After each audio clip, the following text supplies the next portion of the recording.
بسم الله الرحمن الرحيم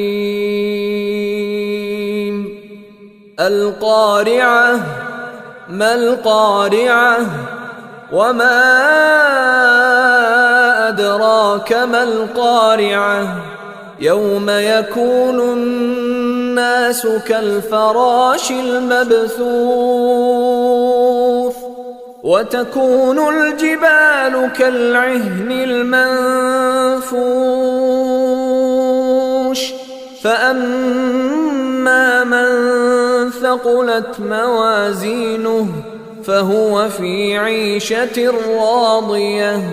وأما من خفت موازينه